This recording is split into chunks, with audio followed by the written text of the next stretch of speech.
buenas tardes, sean todos bienvenidos. Agradecemos su participación en este evento.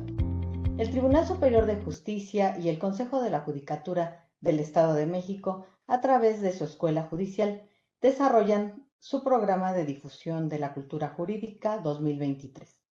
En el marco señalado, se desarrollará la conferencia titulada El juicio de amparo en materia de derecho familiar. Para disertar el tema, tenemos el honor de contar con la participación del maestro en Derecho, José Luis Martín López Santana, catedrático de la Escuela Judicial del Estado de México, a quien damos una cordial bienvenida. A continuación, daré lectura al resumen curricular del expositor para enseguida cederle el uso de la palabra. Dentro de su trayectoria educativa es doctorante en Derecho por el Centro de Estudios de Posgrado. Cuenta con el grado de maestro en Derecho por la Universidad ETAC y la licenciatura en Derecho por la Universidad Autónoma del Estado de México. En cuanto a su trayectoria como docente, cuenta con el certificado como docente y planeación de cursos para educación superior por CIFE 2016. Ha participado como catedrático de manera presencial en la Escuela Judicial del Poder Judicial del Estado de México, en las unidades académicas de las regiones Tlalnepantla y Texcoco, Estado de México, para los cursos de formación para aspirantes al cargo de notificadores judiciales en materia civil y penal, ejecutores judiciales en materia civil, secretarios judiciales en materia civil, jueces en materia civil. Por otro lado, debido a la pandemia por COVID-19, también ha colaborado como docente en la Escuela Judicial del Estado de México, impartiendo diversas materias en línea a través de la plataforma Webex.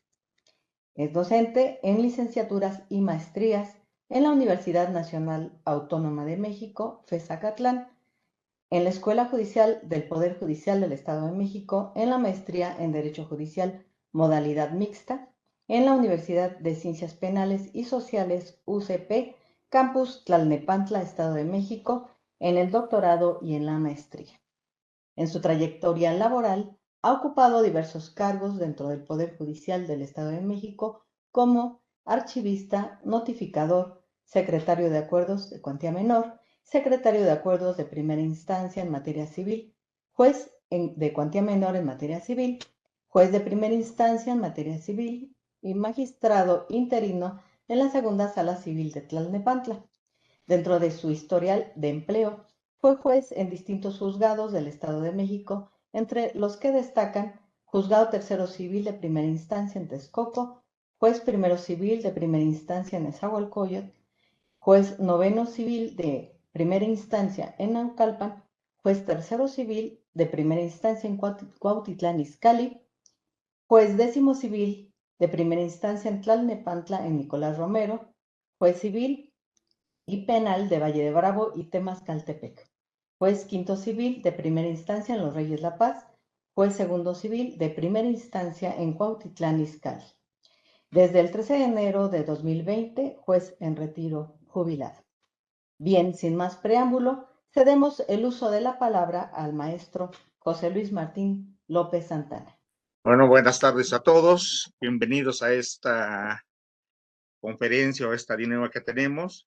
En primer lugar, agradecerles a todos de esa atención que tienen para con el servidor, principalmente al señor presidente del Tribunal Superior de Justicia, así como al director general de la Escuela Judicial del Estado de México, al doctor Jaime López Reyes, al igual que a la maestra Lilia Aguirre Gómez, que es la directora de Comunicación, Extensión y Vinculación de la Escuela Judicial, y por último también a la maestra Norma Angélica Fernández García por esta invitación y inquietud que tenemos de esta necesidad de estar actualizados, que es también parte importante de nuestra institución.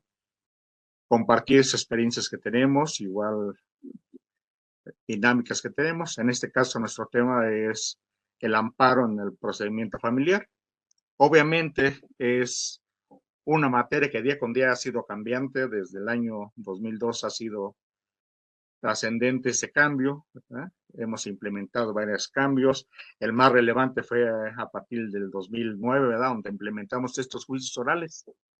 a partir del 2018-20 ya se ha extendido más, ¿verdad? Ya incluso a nivel en línea, ¿verdad? Ya estamos a la vanguardia como precursores de estos procedimientos familiares. Bueno, obviamente necesitamos un antecedente. Recordar que conferencia es un poco didáctica, ¿verdad? Para los jóvenes que inician en esta área jurídica del derecho, principalmente derecho de familia, pues ver un antecedente de dónde viene el origen de nuestro derecho, para lo cual voy a compartir la información que tenemos. Nuestro tema, habíamos dicho que es el juicio de amparo en materia de derecho familiar. Es obviamente día con día es una área de nuestro derecho que nos ha cambiado. El primer punto que tenemos que ver, ¿verdad? Como antecedente, ¿qué es la familia? ¿Verdad? ¿Qué es algo que nos inquieta? Decimos que la familia es un grupo de personas que están unidas por un parentesco. Ya por ahí tenemos que hay parentesco por consanguinidad, afinidad civil, que une a unas personas, ¿verdad? Es un grupo social. Igualmente el matrimonio y la adopción, que ya no lo tenemos vigente. La familia, es la organización más importante para el hombre, ¿verdad? Al parecer un grupo de sociedad, donde desarrolla en todos aspectos psicológico, social, en lo personal y como familia. Este concepto se ha sido cambiando a través de los tiempos. Ya hoy vemos que ya no solo es familia nuclear, papá, mamá, hijos, hay familias ya extensas, hay familias de un solo ser y más aún ya, ¿verdad? Familias de un sexto y ser muy actualizados como juristas, ¿verdad? Depender de esa postura. Obviamente ya esas familias han sido cambiadas, ya algunos están más mamá, papá, ya más extensivo a los abuelitos que se han dado ese apoyo. ¿Qué más tendríamos que saber de nuestra área, verdad? Seguir que es cambiante.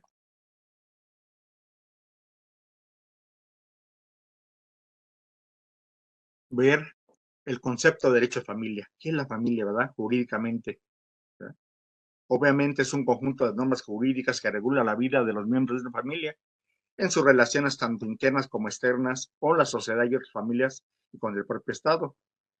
¿Qué tenemos? Acuérdense que el derecho de familia ya es un derecho tutelado y protegido, tanto a nivel nacional como internacional, a través de la Corte Interamericana, que ha hecho mucho hincapié, nuestros tribunales, nuestra Corte a nivel nacional, ¿verdad? Nuestra máxima representación, que es el Poder Judicial Federal, a través de la Suprema Corte, día con día, ¿verdad? Está dando protecciones a esta familia. ¿Qué tenemos que ver? Obviamente un marco jurídico. ¿Dónde está el derecho de familia? ¿Dónde lo tenemos? Obviamente hay en la sustancia, que es nuestro Código Civil, el libro segundo, ¿verdad? Que habla de las personas. Vamos a ver desde las personas físicas, los derechos de la personalidad, sus atributos, las personas colectivas que entran parte de este derecho, los atributos de las personas, ¿verdad? Su domicilio. Más aún nuestro código, ¿verdad? Sigue trabajando, ¿verdad? Del registro civil, de las actas de nacimiento, los tipos de actas que tenemos, de nacimiento, reconocimiento, adopciones que ya no están, que está derogado, del matrimonio, de defunción, resoluciones que rige el Estado Civil, que es una innovación que tenemos, y rectificaciones de actas. De igual manera, este derecho no termina, la familia es muy amplio, ¿verdad? El libro cuarto ya nos habla de las instituciones que tenemos en derecho familiar, del matrimonio, los efectos del matrimonio, vamos a encontrar también el divorcio, los tipos de divorcio, parentesco, las clases de parentesco, al igual que los alimentos, que es una figura que a veces nos complica, más que nada con el justiciable, que tiene la percepción que hablar de alimentos es únicamente comida, ¿no? Es muy amplio ese concepto. Implica alimentos, educación, preparación, esparcimiento, todo lo indispensable para la paternidad y obviamente sus figuras se dan desde reconocimiento, contradicciones, la adopción que ya está derogada, ya no la tenemos como parte, la patria potestad, ¿verdad? Toda la protección que tienen los padres del cuidado de los menores, cómo se termina, cómo se suspende, cómo se concluye. Tenemos otra figura que es la tutela y curatela, que ahí vamos a tener los estados de interdicción, la emancipación que ya tenemos derogada, mayoría de edad está vigente, al igual que la presunción de ausentes, y por último, el patrimonio de familia. Estas figuras reales, nuestro código es muy amplio en derecho a familia, por eso le interesa al Estado pues, tutelarlo. Y no pasa percibido que también aún esa relación sigue más allá, ¿verdad? De la muerte con las sucesiones, tanto testamentarias como intestamentarias, y obviamente a través de la sucesión legítima. Esto es lo que abarca la parte sustantiva o código civil que tenemos. Igualmente, esto nos implica pues, tener el conocimiento del proceso, dónde lo voy a hacer, a dónde vamos a llevar ese proceso. A lo cual en la cuestión procesal tenemos nuestra legislación código adjetivo, que también tenemos, ¿verdad? El libro segundo, que tiene 6 títulos de las acciones y excepciones.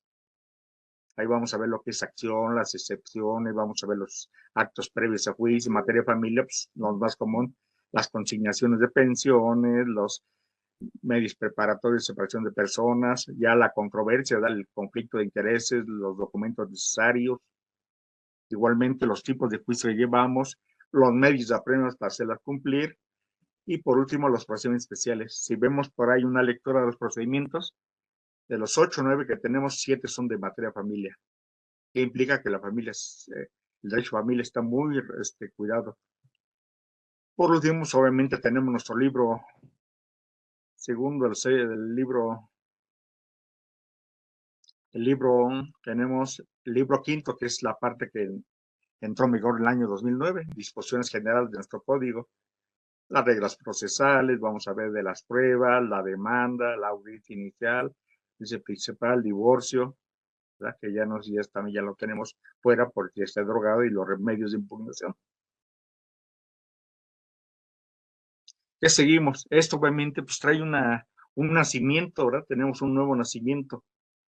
A partir del 2009, pues tenemos un derecho de familia, ¿verdad? Controversias del Estado Civil de las personas, el derecho familiar, y comúnmente conocido como todos, juicios orales familiares. Así lo tenemos ya como en práctica forense. ¿Qué dio origen a esto, ¿verdad? Esta necesidad? ¿Cuál fue la causa que originó hacer ese cambio trascendental, verdad? ¿Por qué motivos cambiamos el derecho a familia? Ya se hizo, obviamente, esta es una propuesta del partido político en su momento, 2007, el PAN, inició ese cambio, ¿verdad? Transjurídico, publicada en la Gaceta de Gobierno, esa propuesta en el año 19 de septiembre de 2007, donde ya se les expresión de motivos por cuál resulta necesario e importante y además urgente hacer ese cambio cultural, jurídico, social que tenemos. No perder de vista que el Estado de México, por su ubicación geográfica, pues es muy relevante para todo el país. Es el primer centro de nuestro país. En segundo, abarcamos a 7 estados más la Ciudad de México. Entonces quiere decir que día con día tenemos un impacto social. Tenemos más de 17 millones de gentes. Eso sí nos ha costado trabajo y nos sigue costando. Por eso es la inquietud de nuestras autoridades, pues estar actualizándolos, haciendo mecanismos, actualizaciones. Y ustedes lo perciben como juristas, público general, que pues, día con día es cambiando esa mentalidad. Vemos cada vez más centros de convivencia más modernos, más eficaces, más tribunales ya trabajando en conjunto, más señores jueces. Entonces esto no termina, esto es cambiante. ¿Qué origina? ¿Por qué el derecho a familia? ¿Por qué le interesa ese cambio? En esa exposición indican que el derecho a familia tiene un interés público y social, y principalmente debe ser tratado de manera particular, beneficiando especialmente a la comunidad.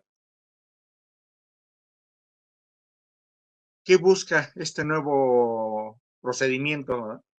Busca crear nuevos mecanismos, ponernos a estudiar, actualizarlos, e intervenir mucha gente en ese nuevo cambio. Obviamente llevaba una finalidad. ¿Qué finalidad teníamos?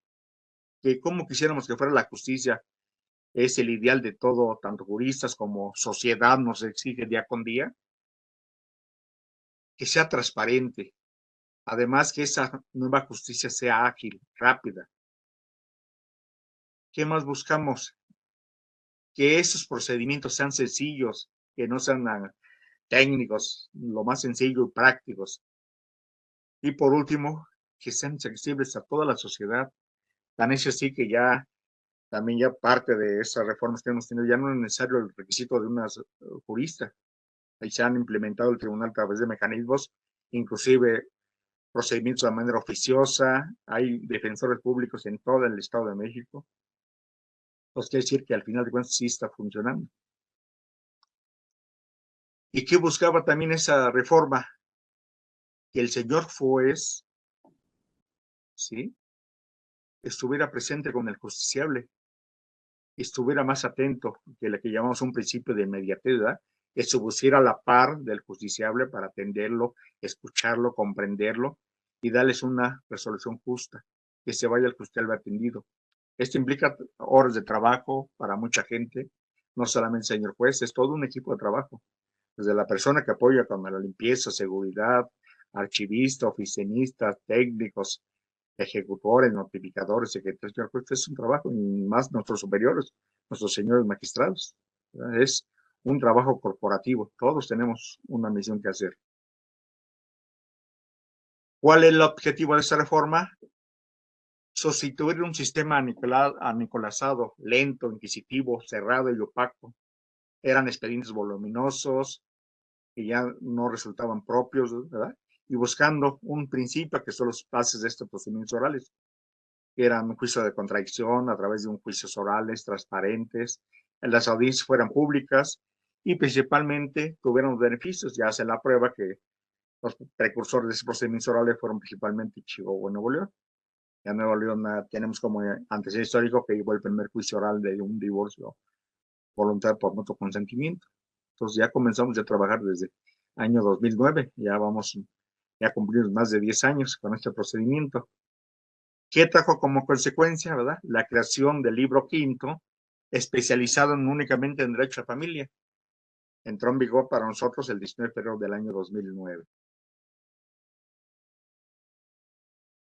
¿Qué procedimientos, verdad? Vamos a ver qué procedimientos vamos a ver en esta materia. ¿Qué tipo de juicios vamos a ver que va a ser objeto de impugnación? No perder de vista que este juicio familiar es el principal, ¿verdad?, por las resoluciones que acudimos al juicio de garantías o de amparo. Vamos a ver ahora un poquito de amparo. Junto con el derecho mercantil son los dos que por su naturaleza implica la protección de la justicia federal, y hay una actividad de procedimientos. ¿Qué procedimientos vamos a llevar aquí, verdad? Todo lo referente al estado de las personas y derecho familiar. Es en el libro segundo, ¿verdad? Vamos a ver las controversias, ¿verdad? Todas las que va a abarcar alimentos, guarda y custodia, regímenes de convivencia, regímenes patrimoniales, patria potestad en su modalidad, ¿verdad? Pérdida, suspensión, interrupción, suspensión, el parentesco, paternidad, sus modalidades, las nulidades de los actos relacionados con derecho a familia. Igualmente, con el estado civil de las personas, sabemos saber lo que es el matrimonio, el divorcio, la petición de herencia. Eso es en juicios orales familiares. Dice la reforma, excepto dos no vas a poder llevar, ¿verdad?, relacionado al derecho de sucesiones. Eso va a ser, digamos, el procedimiento adicional. ¿Qué principios va a regular este proceso, verdad? Eso también fue parte que nos impactó cuando comenzamos a esta materia, pues el cambio, nos resistíamos mucha gente, tanto interna como externamente, a esa nueva forma de trabajar, esa publicidad. Entonces, el fundamento, tenemos el artículo 5.3 que habla de los principios. Vamos a explicar más brevemente. Oralidad no es que se va a hablar, sino es más que nada la celeridad que van a llevar los procesos, ¿no? La rapidez que buscamos, que no sean tan pantanosos, sino al contrario, más ágiles. Hoy vemos procedimientos que en una sola audiencia terminó. Pues eso necesita una capacitación. Publicidad, otra inquietud, que son procedimientos que se llevan en forma pública. Al justiciable le damos esa tranquilidad que hay una transparencia de impartición de justicia. Están presentes las partes con el señor juez y los asesores. En su momento a las audiencias, los testigos, peritos, todos están presentes. Entonces eso nos da también una seguridad jurídica a ese procedimiento. No, pero dice que quién determina o quién hace la evaluación, pues el propio pueblo, ¿verdad? El propio justiciable da la opinión que tiene nosotros como autoridad. Por eso digo, es un trabajo de equipo, no nomás uno. Desgraciadamente hay ocasiones que una persona echa a echar a perder el trabajo de mucha gente. Un principio que es parte también relevante de los juicios, la presencia del señor juez, ¿verdad?, que actúe junto con las partes, que las escuche, que esté en contacto con ellas, que el juez viva el proceso, ¿verdad? Para que tenga oportunidad de emitir una resolución más apegada a derecho, de acuerdo a su experiencia, de acuerdo a lo que percibió él como juzgador, y también nos ha dado un excelente resultado. Otro principio pues, es la concentración, hacerle llegar al juez todos los elementos que sean necesarios en una sola audiencia. No perder de vista que el derecho familiar aplica por naturaleza su ofensa de la queja, principalmente al interés superior del menor, o grupos vulnerables como son los menores, los incapaces y los adultos más de 60 años. Entonces, el derecho ha evolucionado en materia familiar, no tiene idea, bastante. Continuidad se refiere a que sean continuos los documentos, que no impidamos que se interrumpan, ¿verdad? Por eso nada más tenemos dos tipos de audiencias, ¿verdad? Una inicial y una principal. Es decir, que en esa audiencia técnicamente debemos terminar un proceso. Muy rápido debería de ser. La primera fase es la fase escrita. Entonces, ¿cómo podemos? Primera conclusión, que el procedimiento oral es mixto. La primera parte es de evidencia, mixto, escrito, que es lo que llamamos fase postulatoria, que vamos a ver una demanda, que puede que se admite, se ordena un emplazamiento, que hay 9 días, puede que esté un poco delicada, le damos una prevención de 3 días, y si no se deshaga, se inadmite. O de plano, ¿verdad? Si no dieron requisitos esenciales, pues se desecha, se inadmite. Obviamente, entre el primer recurso, ¿verdad? De la queja pudiera ser. ¿Qué puede ser el demandado a su vez? Pues contestar, puede contestar y además contrademandar o convenir, ¿verdad? Una nueva demanda. Puede que de plano se ponga llano y diga, pues tiene razón, y eso lo aplican mucho en las fases de la audiencia. O de plano, ¿verdad? No acude al juicio y va a un juicio rebelde contumacia. Y por último, concluye esa primera parte con señalar una audiencia inicial, que de acuerdo a la ley son 5 días, pero también de acuerdo a la que se va a caer el trabajo, pues nos ha disfrazado, nos ha ganado. Entonces eso implica estar actualizados, eso implica que si estamos más especializados, vamos a darle más facilidad de llevar un proceso. Esa es la primera parte. La segunda parte es donde ya vamos a interactuar con las partes. Ya vamos a llevar una relación más directa, es donde ya es la parte de la inversión más relevante. En esa segunda parte ya es el primer acto donde comparecen ante el señor juez o señorita jueza, ¿verdad? ¿Qué compone esa audiencia? Pues fijamos una litis, como cuál es el objeto de la controversia. Vamos a llevar una fase conciliatoria que es la que nos ha dado mucho éxito en estos procedimientos. De ahí se terminan muchos asuntos. Si lo vemos para ahí, es un medio alternativo de solución de conflictos. Una fase de extinción del proceso a través de un convenio, acuerdo de voluntades. Depuramos, hay excepciones procesales también y se resuelven en ese mismo momento. Admisión de las pruebas también en ese acto. Y revisamos medidas provisionales y señalamos una audiencia principal que están técnicamente pues, en 15 días. Es la primera parte presencial. Entramos a la segunda parte, última parte, eso pues es la audiencia ya como concluimos el proceso. ¿Qué es lo que hacemos? Iniciamos la audiencia, deshagamos medios de prueba, se formulan alegatos y se emite sentencia si es factible en ese acto. Si no fuera posible, el juez cuenta con un plazo de 10 días para resolverlo. Teníamos un proceso muy fácil, ¿verdad? Muy sencillo. Esa es la parte más relevante del proceso. Bueno, seguimos trabajando. ¿Qué recursos tenemos? Que es la parte que nos va a dar motivo a nuestro juicio de garantías. Primero, conocer los medios de impugnación que tenemos en materia familiar. También es muy especial este procedimiento, ¿verdad? ¿Qué son recursos? Tendríamos que entender, ¿verdad? Un recurso son medios de impugnación que las partes en un proceso hacen valer en contra de resoluciones que consideran que les causa algún agravio, ya sea por una mala aplicación o no aplica la norma en forma correcta. Es el acto de conformidad para combatir la seguridad jurídica. Estos recursos, por su naturaleza, no son renunciables. Es un derecho inerce al justiciable. Bueno, ¿qué recursos vamos a contemplar? Normalmente los dividimos en revocación fuera de audiencia, en audiencia o por apelación. Vale, ya está más limitado nuestros medios de impugnación y vamos a ver qué dinámico es nuestro proceso familiar. ¿Qué decía de las controversias que se iban a llevar en este libro? Y a falta de este vamos a llegar al libro segundo, que habla ya de todas las fases de un proceso, y igual acompañado del libro primero que habla las medios de impugnación recurso. Ese es el marco legal. ¿Qué es la revocación? El primer medio de impugnación, ¿verdad? Revocación, ¿qué implica? Es un medio de impugnar resoluciones que en efecto al computar pueden estar mal dictadas, ser erróneas, estar apartados, alejadas de un derecho, lo interponen en contra de resoluciones simples y que se denominan decretos o resoluciones de trámite. Ahí comienza a aparecer nuestro amparo. Hay unas palabritas muy sagradas para el juicio de amparo, ¿verdad? Uno de los famosos principios, que ahorita lo vamos a ver también más adelantito en forma breve, más como antecedente, ¿verdad? Agotar el principio de definitividad. Es el ideal, ¿verdad? Tenemos que agotar la revocación para irse a nuestro juicio de garantías. Vamos a ver los plazos un poquito también breve, cultural. Este recurso es ordinario y horizontal porque el propio juez lo resuelve. A diferencia de fuera de juicio, que en la misma audiencia se interpone, se da vista al colitigante y el señor juez en ese momento resuelve, señorita juez. Muy ágil, ¿verdad? Es un derecho adversarial, es de momento. Tipos de revocación que tenemos en materia familiar, vamos a dividir en dos, ¿verdad? Revocación fuera de audiencia o en audiencia. Vamos a ver el ejercicio. Tenemos fuera de audiencia, ¿cuál es usted?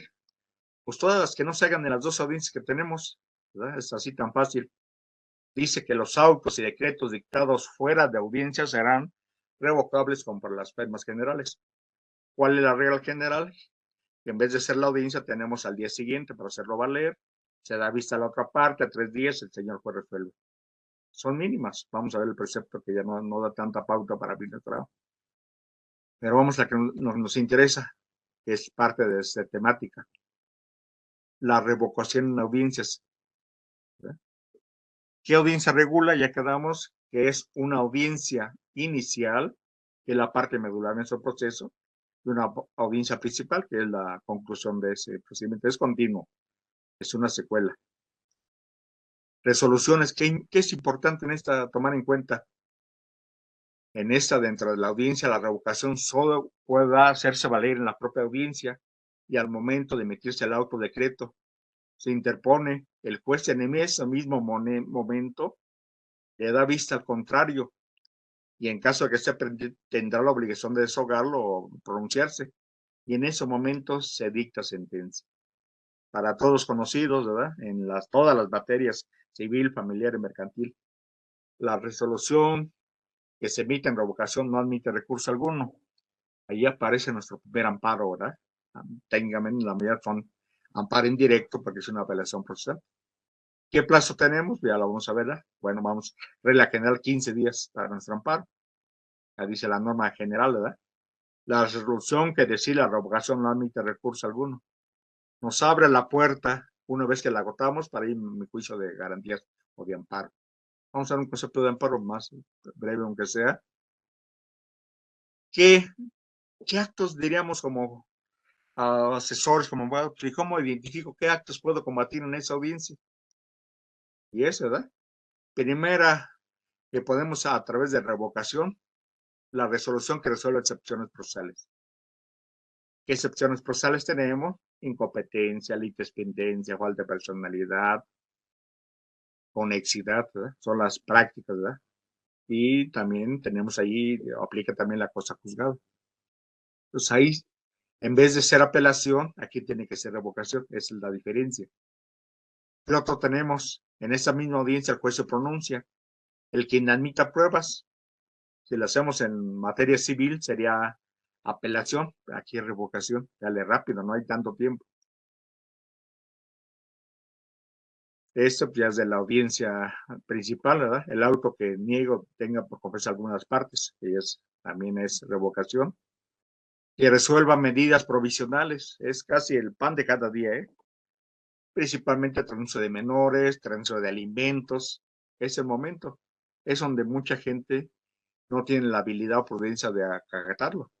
quiere hacerlo ya después de que pasa la audiencia, su escrito, pues ya técnicamente así le impone, ¿verdad? No se admite toda vez que no fue hecho valer en su oportunidad, es hecho fuera de tiempo. Y ahí se le fue la primera oportunidad. Si se va a amparo, obviamente no podemos resolverlo, ¿verdad? Pero ya cuando en realidad se van a decir que es una causa de improcedencia por no haber agotado principio de definitividad. Ya lo que nos dice, ¿verdad? Aquí es la parte hermosa de este precepto legal. Los demás decretos y autos dictados en audiencia serán irrecurribles. ¿Qué indica? Que si no admite recurso alguno, tendremos que ir técnicamente a juicio de garantías o de amparo. Ahí vamos a ver los nombres que tenemos de diferentes excepciones. Y en audiencia principal, pues únicamente sería el auto que niego de tenga por comerse una persona. Es más limitado, implica la misma regla. La apelación, también más limitada, únicamente procede en 3 casos. ¿Qué es la apelación, verdad? Diríamos primer concepto. Es lo hermoso de la apelación, la seguridad jurídica. La apelación es el más importante de los recursos ordinarios, después, ¿verdad? De la parte, es la parte. Dice que mediante este curso la parte vencido que no se siente violentada en su derecho, en primera instancia tiene la oportunidad de un nuevo examen que se ha revisado a través del orden judicial distinto, que sería hacia arriba el tribunal de alzada de nuestras salas. Él vuelve a resolver o analizar el proceso, puede ya dar su opinión. ¿Cuál es el objeto? ¿Para qué apela el vencido? ¿Sí? Esencialmente que la sala o los magistrados revoquen esa resolución, la modifiquen en su caso. Obviamente, si no están en esos pues ya la consecuencia lógica pues, es que quede firme, adquiere firmeza procesal o que llamamos, ¿verdad? Que causa ejecutoria ya por Ministerio de Ley. ¿Contra qué procedería? Sería la pregunta, ¿verdad? ¿Qué recursos que proceden aquí en materia de orales? Resoluciones que afirman a la controversia, pudiera ser una caducidad, tenemos que combatir a través de este recurso. Autointerlocutora que resuelva incompetencia, ahí es donde entramos en conflicto. El artículo anterior nos habla de las excepciones procesales, la incompetencia es una cuestión procesal. Quizás sería la adecuación con excepción de la incompetencia que sería apelable sin efecto suspensivo. Y las resoluciones interrogativas, ahí sí opera eso, por naturaleza la apelación. Ya como complemento, como acotamiento, la apelación que resuelve alimentos es apelable, pero sin efecto suspensivo por la naturaleza de los alimentos, ¿verdad? Su orden público, de ser inmediatos. Este es más o menos el camino que tenemos que estar llevando nuestros procedimientos civiles. Ay, pero pues ¿dónde entra el amparo? ¿O qué procedimientos podemos, o cómo están las fases? Porque no sé, decíamos de entrada que esta plática más que nada es un poco ilustrativa y también de actualización, o mucha gente, pues principalmente los jóvenes, pues ver todo el cambio que ha existido a través del tiempo. Bueno, ¿qué veríamos ya como parte esencial? Digamos, ¿qué es el amparo? ¿Verdad? Es la primera pregunta, ¿verdad? Primero es una institución procesal, es un juicio proceso, vamos a ver el comentario, ¿verdad? Con la reforma 2011, tiene por objeto a través de juicio de garantías que se proteja el derecho humano y fundamental de las personas contra actos de autoridad. Y ahí dice qué tipos de amparos tenemos, ¿verdad? Otra, ¿cómo lo conocemos? Que es otro de los circunstancias que nos enfrentamos. ¿Cómo lo podemos conocer el juicio de amparo? ¿Verdad? Como juicio de amparo secas, como juicio constitucional, son excepciones, como juicio de garantías, como un proceso de amparo, como el derecho de amparo, o simplemente amparo. Todas son excepciones, ¿verdad? Obviamente, ya conocemos como especialistas, ubicamos que se trata de un juicio de garantías o de amparo. Esas son las denominaciones más comunes que tenemos. Digamos, ¿y cómo lo vamos a tramitar ese amparo? Tenemos 2 vías o 2 caminitos. Dice el artículo 2 de la ley de amparo. Se va a tramitar en la vía directa o indirecta y se sustanciarán y resolverán de acuerdo a las formas y procedimientos que establece la ley. Viene la pregunta de todo día con día, ¿verdad? La diferencia, ¿verdad? Los tipos. ¿Dónde puedo hacer valer uno y contra qué procedería uno, contra qué procedería otro? que esa es la parte que a veces nos cuesta trabajo. El amparo directo, ¿contra qué procedería, verdad? Procede o ante quien se promueve o se tramita ante un tribunal colegiado, pero se interpone, que es la parte que a veces nos cuesta, ante la autoridad responsable que emite la resolución. Para efecto de este ejercicio, pues ante el juez, para nosotros, ¿verdad? Es para ese acto de autoridad. Este amparo directo lo llamamos uninstancial, ¿verdad? Es la diferencia, vamos a ver la diferencia para sentar un precedente, si es juicio o es recurso. Pues aquí ya muchos nos dicen que sería un recurso porque no es única instancia, ya no hay medio de impugnación. Mientras que el indirecto se hace a través de algún juez de distrito. El otro se tramita ante los magistrados y está ante jueces, ¿verdad? No se encuentra definido la ley, sino es una dimensión doctrinal y jurisprudencial. A este le llamamos distancial, ¿por qué? Porque tiene medios de impugnación, de acuerdo a la ley. ¿Quiénes terminan este juicio? También luego es un acotamiento, ¿no?, para complementario. El quejoso, ¿verdad? Obviamente es el titular del derecho, ya la práctica es aquella persona que sufre las consecuencias de la razón, que cree que no está pegada conforme a derecho, ¿verdad? Y se busca que sea tutelado ese derecho y se le restituye en su garantía posiblemente violentado. Es el que tiene el perjuicio, es la parte del primer elemento. El segundo, para efectos de nosotros, ¿verdad? Para práctico. La autoridad responsable es aquella, ¿verdad?, que también ya cambió el concepto. Características, que es la que dicta, ordena, ejecuta o trata de ejecutar un acto. ¿Para qué? Que crea, modifica o extingue situaciones jurídicas en forma unilaterales obligatorias u omita un acto el que crea o modificaría o extinguiría algunas situaciones jurídicas. Cambió ese concepto ya también por la reforma de 2011, también ya le cambió esa ubicación de la autoridad responsable, ya la hizo más completa. Otra figura que aparece pues es el contrario al quejoso, ¿verdad? Bueno, aquí vamos a ver qué características, que es también un elemento que a veces se nos pasa. ¿Cómo identifico una autoridad responsable? Primero, es unilateral. ¿Qué quiere decir esto? Que esta autoridad no requiere autorización para emitir sus actos, ¿verdad? Es independiente. Tiene la posibilidad, inclusive, de hacerlo de manera oficiosa en cumplir con la ley. Hoy estamos viendo ya muchos procedimientos, tanto civil, familiar como mercantil, de manera oficiosa, que es la jurisdicción ya más amplia de la autoridad. Aparte, que tiene un imperio que la propia ley le faculta, ¿verdad?, a través de los mecanismos, que sus resoluciones se cumplan, ¿verdad?, imperativas, ¿verdad? Eso lo distingue. Y por último, ¿de quién se apoya? Pues de un medio coercitivo, la fuerza pública.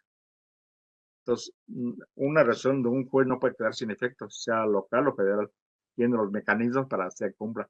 Es los atributos de una autoridad responsable. ¿Quién es el que tiene un derecho contrario al quejoso? Pues el tesoro interesado, ¿verdad? A él le interesa precisamente que subsista ese acto reclamado, que no se modifique. Obviamente que tenga esa confirmación por la autoridad federal que estuvo apegado conforme a derecho.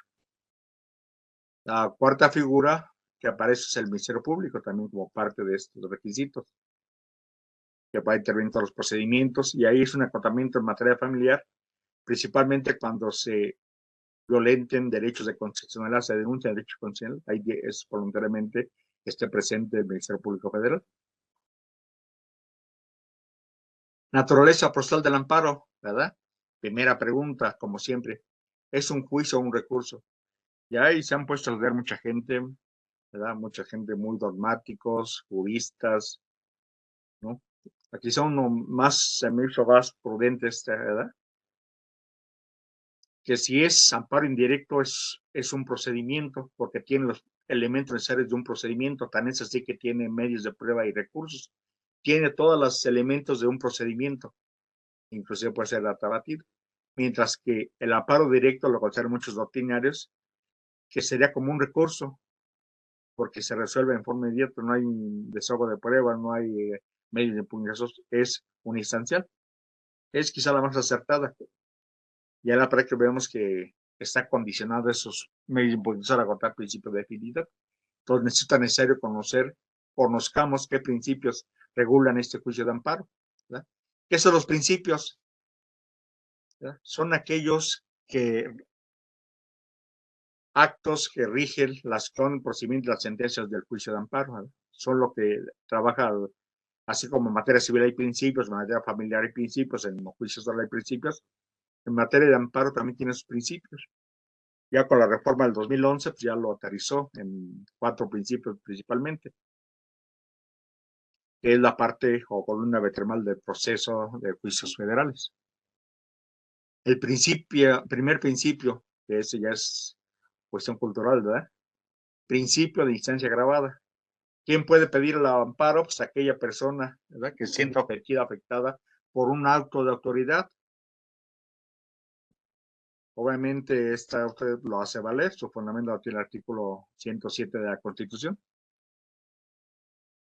El segundo artículo o principio, que ese principio sea un agravio personal directo en su esfera jurídica. Se requiere tener un derecho sustantivo para que le haga valer un juicio, que es un derecho tutelado por la ley, tiene su fundamento legal.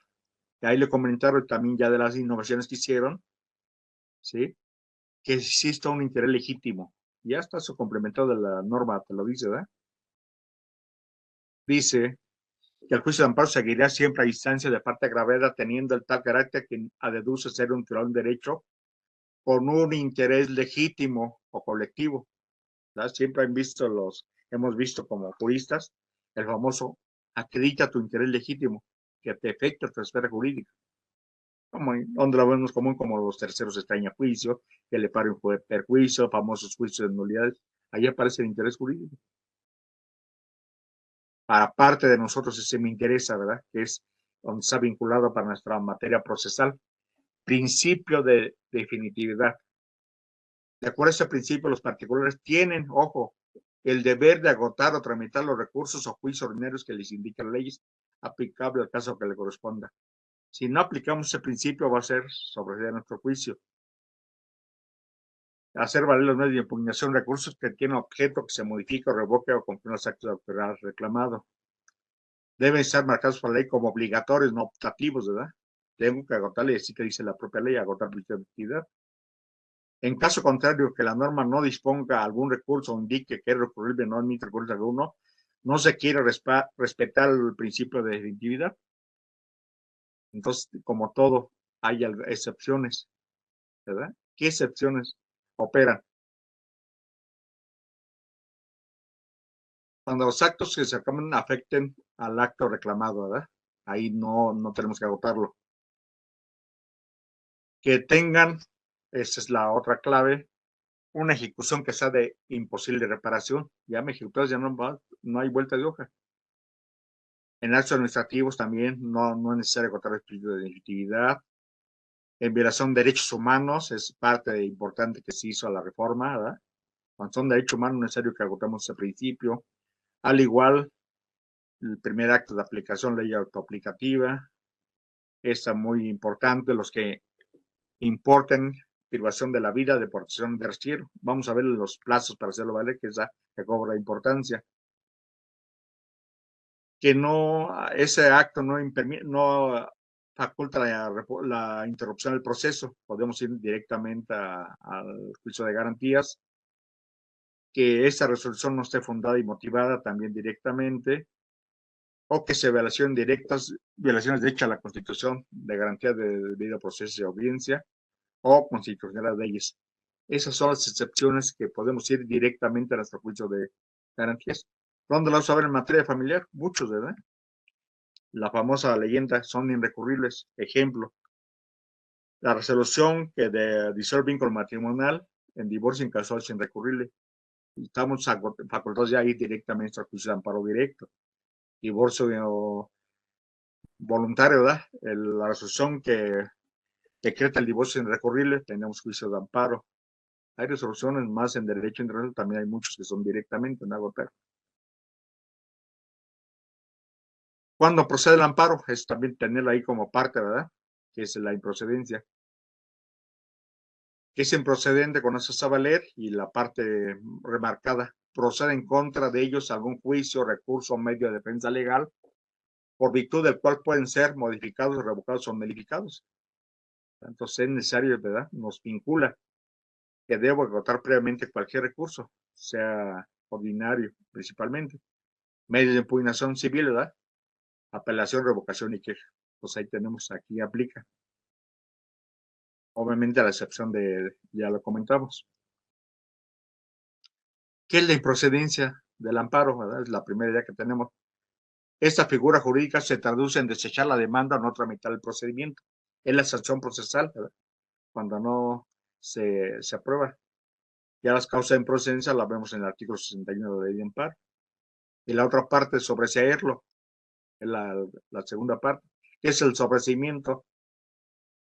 Se sucinta únicamente a que no resuelva el fondo del asunto por algún impedimento legal.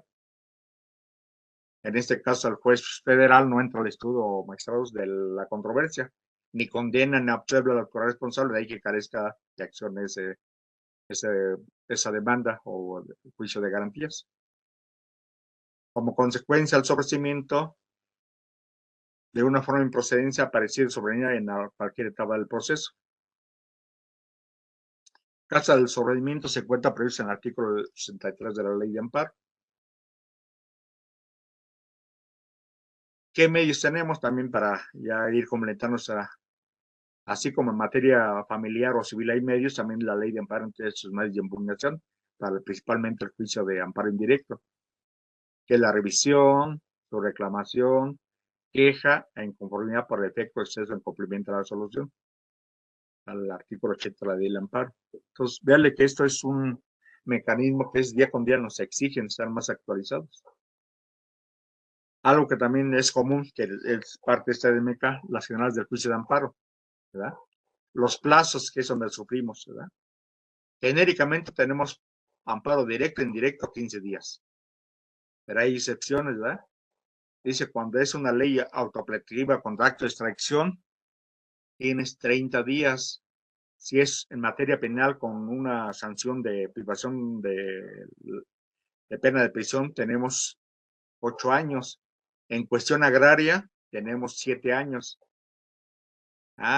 Pero tratándose de deportación, pena de muerte o prisión de la vida, en cualquier momento ahí no hay ningún plazo. Entonces, también tenerlos muy en cuenta como juristas plazos. ¿En qué momento cuenta? Desde el que se notificó y están corriendo sus 15 días. Aquí no hay que sortear eso inmediatamente. El plazo, obviamente, son días hábiles. La propia ley nos dice en la ley de amparo, ¿verdad? Son días hábiles los siguientes. Entonces, si no perder de vista esos 15 días muy importantes. Este es casi para nosotros lo que nos interesa, ¿verdad? El plazo genérico. Otras figuras relevadas con los juicios de amparo en materia familiar. ¿Cómo se notifican en materia de amparo? ¿Cómo son las notificaciones? Bueno, la primera lógica, como en materia civil o familiar, en forma personal. La segunda, por oficio, que se implica la autoridad responsable, que es la más común, ¿verdad? Ellos el informe y nos envían el oficio, es el medio de comunicación más directo. Por lista, ¿verdad?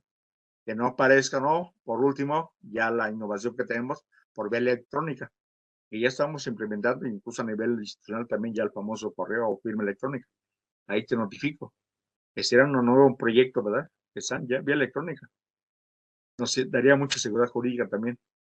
También implicaría, pues, actualizarnos también como abogados, pero abogados cibernéticos, ¿verdad? Bueno, algunas características para cuando es personal. Cuando el quejoso está privado de su libertad, pues, tienen la obligación de hacerle saber directamente.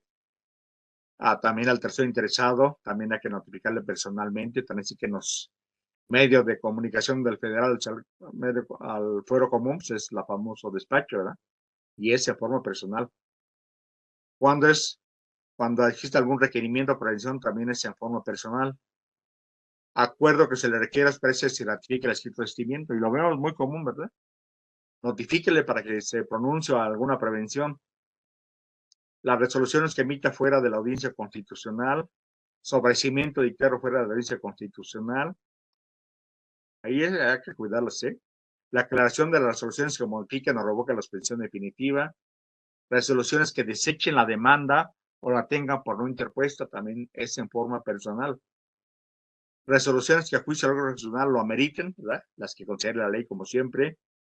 Resoluciones e interlocutorias que se dediquen en los incidentes de reposición. Resoluciones que deciden sobre la suspensión definitiva de las audiencias dictadas fuera de la audiencia incidental y la aclaración de sentencias de ejecutoria. Veanle por ahí que siempre nos quieren despacho, acá notificamos que queda firme. ¿Y cuáles son por oficio, verdad? Es la de nosotros como institución. Aquí la notificas por oficio al autor responsable, salvo que salta la primera notificación. Entonces, generalmente es por oficio, nos envía ahí oficialidad de partes, ¿verdad? Que les sea en la práctica. Tengan cuidadito, a veces le puede pasar. Entonces, imagínense un cumplimiento ejecutorio que se le olvidó al compañero oficial de partes y por X le tocó una situación personal, no pudo ir, incapacidad y se le olvidó el oficio. Tenemos 3 días nada más. ¿Sí? A la autoridad también por oficio que tenga el carácter del tercero interesado también la notifican a través de oficio, y al Ministerio Público de la Federación en caso de que en contra de normas generales. Esas son a través de oficio, que es el medio comercial más común que lo vamos a ver. Por lista, ¿verdad? Quien no señale domicilio, pues ya es por lista y boletín como cualquiera de nosotros. ¿Verdad? Ya está más limitado. Es o no personal y por oficio, vámonos. Y ya con la innovación que tenemos, ¿verdad? Vía electrónica, ya es el siguiente paso que estamos haciendo todas las instituciones, ¿verdad? Dice a las partes que expresamente lo soliciten previa a la firma que hubiesen tenido. Entonces ya tenemos también ese formato. ¿Qué más relevante para ir terminando? ¿Qué plazo se tiene para rendir un informe en un amparo indirecto? Que es obligación saberlo, pues también cuestión procesal. De acuerdo a la reforma que tenemos, son ya, ¿verdad? Antes eran 24 horas, ahora son 48, ya tenemos esa opción. ¿A qué se remite un informe previo nada más? Un sí o un no. Si es cierto o no es cierto, no es escribir toda la historia. Tan es así la propia ley, se limita únicamente a informar si es o no cierto el acto reclamado.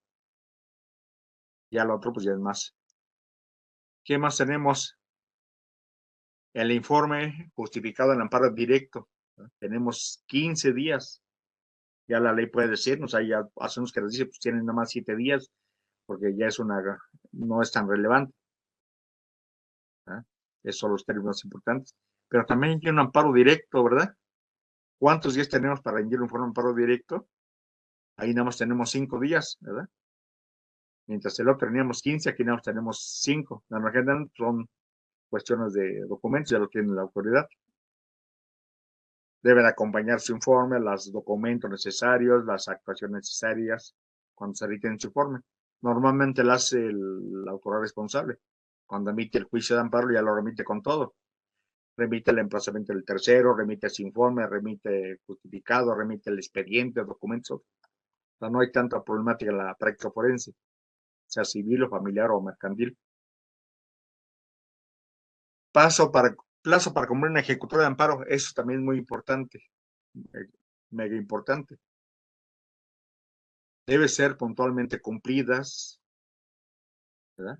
Dice la notificación que se haga lo que es responsable, se le requerirá para que cumpla la ejecutoria, ojo, dentro de un plazo de 3 días, aquí viendo lo delicado para la responsable, apercibida que de no hacerlo sin causa justificada, se le pondrá al titular una multa que se termine, desde luego, se remite el expediente al Tribunal Colegiado de la Suprema Corte, ojo, para seguir su trámite de ejecución y pueda culminar en su puesto, separación de su puesto de consignación. ¿Qué es lo delicado de aquí, verdad?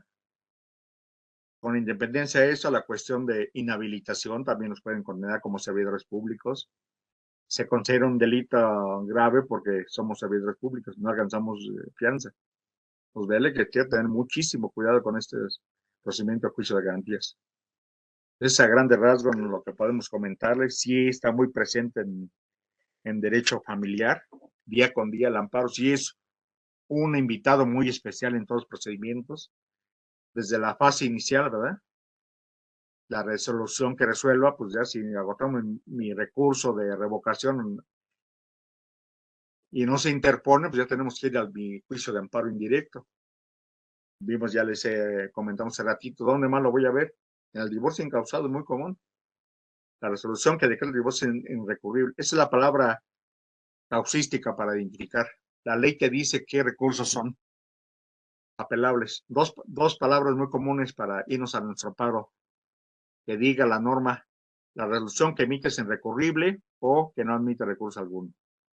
La propia ley que lo dice. Viene el tip, ¿verdad? ¿Cómo identifico yo como justiciable si es apelable o revocable, no? Nos ha tocado en la práctica esa falta de habilidad que nos dice el más seguro, más amarrado, ¿verdad? Interpone los dos recursos y no sabe no le diferenciar si es apelable o revocable. Ya en la práctica, ya todos los principalmente estamos en el entorno, pues ya sabemos que si la ley no te dice que es apelable, es revocable. ¿Verdad? El famoso principio de causístico. Esa es la primera indicación. Y como excepción, si la ley te dice que no admite recurso o es irrecurrible, ya no hay que agotar ningún medio de impugnación, principio de definición, vamos a juicio de amparo. Y les había dicho, en materia de familia por su naturaleza, es uno de los procedimientos que tiene más derecho de familia. Esperamos que les sirva, agradecerles su paciencia y todo. Y esto pues, es una continuidad que tiene una institución, esa preocupación también y esa responsabilidad también social de dar la oportunidad de estar actualizados.